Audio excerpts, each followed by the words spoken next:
تدبر کرنے کی شریعت میں بڑی فضیلت آئی ہے. ایک لمحے کا غور و فکر سال کی عبادت سے افضل ہے، یہ بالکل ٹھیک ہے. اللہ کی آیات میں تدبر کرنا، لیکن اس کے لیے بڑا علم چاہیے. اللہ نے جن چیزوں کے متعلق فرمایا ہے کہ انہیں دیکھتے نہیں ہو، وَإِلَى الْإِبِلِ كَيْفَ خُلِقَتْ، اور تم دیکھتے نہیں ہو کہ ہم نے اونٹ کو کیسے پیدا کیا ہے. اب ایک آدمی اس بات پر غور کرتا ہے کہ اس میں کیا چیز ہے جو قابل غور ہے.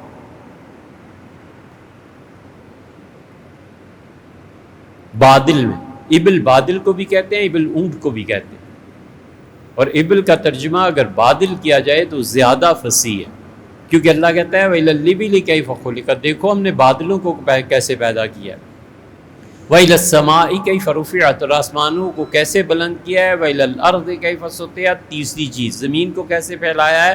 وَإِذَا الْجِبَالُ، اور ہم نے کیسے نُصِبَتْ، پہاڑوں کو زمین میں گاڑا ہے. تو زمین، آسمان، پہاڑ، بادل، یہ زیادہ اچھی کمبینیشن ہے بنسبت اس کے کہ آپ کہیں زمین، آسمان، پہاڑ اور اونٹ. تو اسی ابل کا ترجمہ بادل سے کرنا یہ زیادہ فصیح و بلیغ. یہ جو قرآن کریم کے ترجمے کرنے بیٹھ جاتے ہیں نا، لغت اتنی دقت طلب ہے. والنجم والشجر یسجدان، اور نجم ستارہ بھی اللہ کو سجدہ کرتا ہے، اور لوگوں شجر درخت بھی اللہ کو سجدہ کرتا ہے. اب ہے کوئی بات درخت بھی سجدہ کرتا ہے اور ستارہ بھی سجدہ کرتا ہے؟ یہ کیا بات ہوئی جی؟ ستارے میں اور شجر میں، پیڑ میں کیا مناسبت ہے؟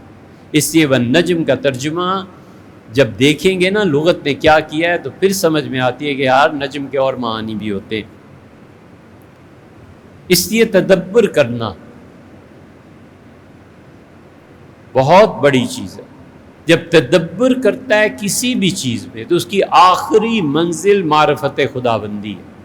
بس عاجز آ جاتا ہے کہ اللہ، اسی لیے کہا تفکرون فی خلق السماوات والارض، ہمارے بندے وہ ہیں جو آسمانوں اور زمین کی پیدائش پر غور کرتے ہیں.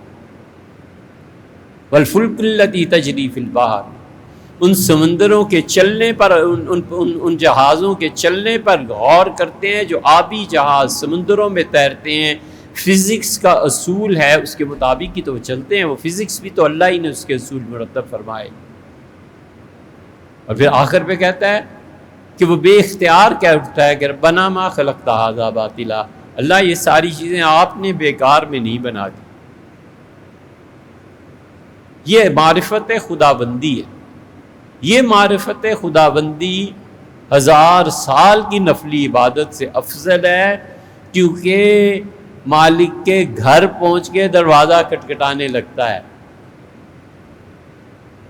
اور مالک کے گھر پہنچنے سے بھی افضل ہے، نفل حج سے بھی افضل ہے. سمجھے ہو؟ حج کرتا ہے، گھر کی زیارت کرتا ہے، اور تدبر کرتا ہے اور صاحب خانہ کی زیارت کرتا ہے.